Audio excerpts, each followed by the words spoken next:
Good day, students. I was unable to have a class with you last evening, so I've prepared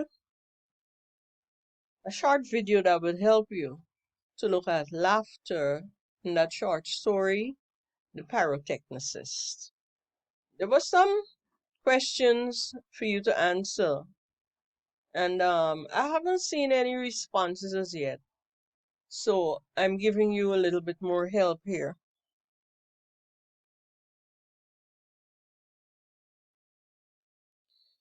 In the story, The Pyrotechnicist, Naipaul is the author. He writes, and so he uses characters, he uses settings, he uses tensions to create fiction. So when you read the story, you need to be able to see that behind the scene there is a writer and he is creating a work of art. There are things that he's putting together. Caribbean literature focuses largely on social realism. And so maybe we're identifying the text, Miguel Street, as an example of social realism. Realism might be a strange term to you, but it simply means that the literature addresses the social realities. So things that happen, another way of describing them, they're called social realities. And perhaps the whole study or looking at it is called social realism. In this story, we learn about Morgan. And remember, we did narrative techniques and perspectives before. So we build on that. We learn about Morgan from the I narrator's perspective. So whatever the I narrator says about him gives us information about the characters. Even when we are given views of other persons in the street, whether it's Popo or Man or another character, these perspectives are filtered through the boy narrator's perspective. So he gives us information, and we in turn, we may question or we may accept, and most often we put the pieces together to see what we could figure out about the character. There is some more information that comes to you by way of Morgan's wife. So, when you read the story, give attention to what his wife says about him. And then there's something going on with kind of an inner battle. There is an image of boy versus man. And so there is evidence in the text that tells you about Morgan's wife and her treatment of her husband, and maybe they're on these two opposing views, whether he is treated or whether he is represented as boy or whether he is man.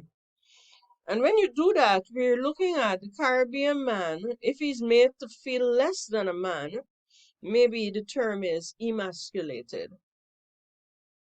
And there is a little bit of evidence I've taken from the text. You people think I'm not a man, eh? And no, what I do when I take evidence from the text, it is in a pair of quotation marks.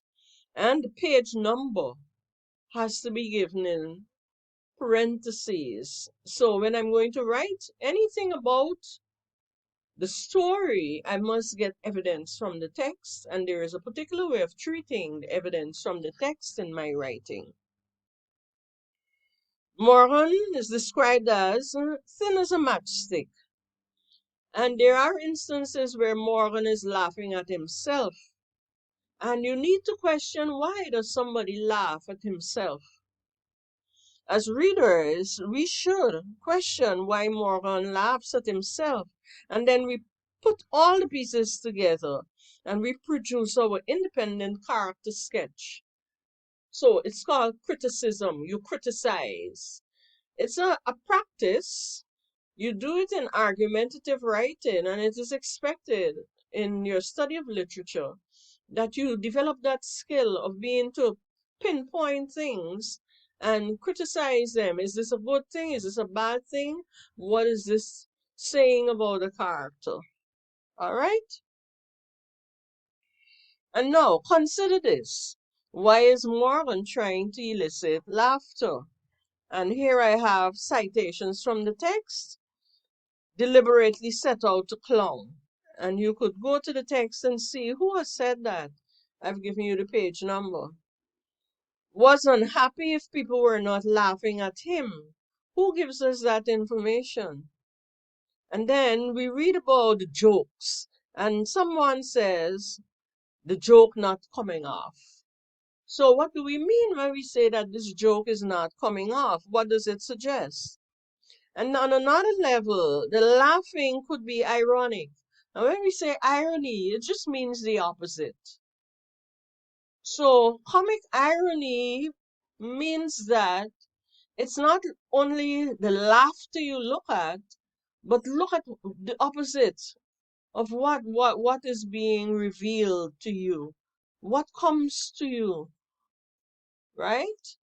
And so there is more to the analysis of laughter than laughter alone.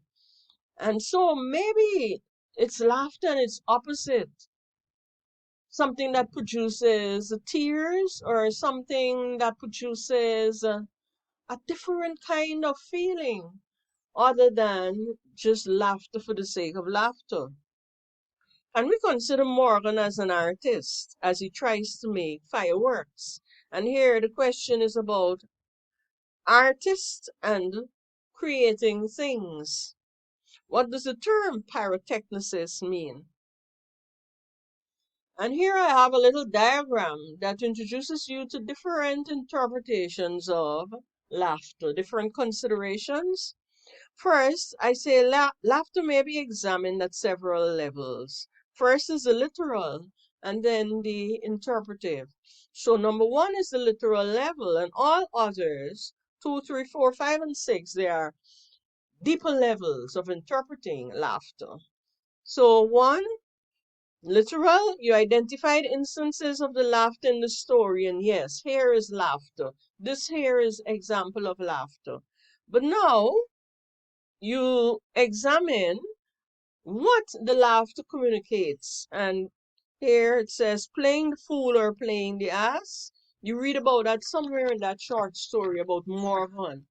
The assessment of him is that when he tries to make people laugh, he's probably involved in playing the fool.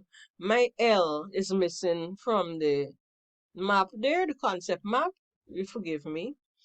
And so maybe playing the fool and playing the ass, maybe you're hiding something.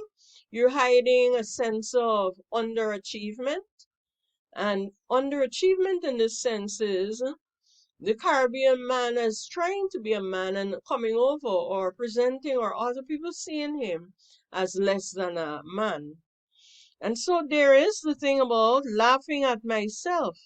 The joke is on me.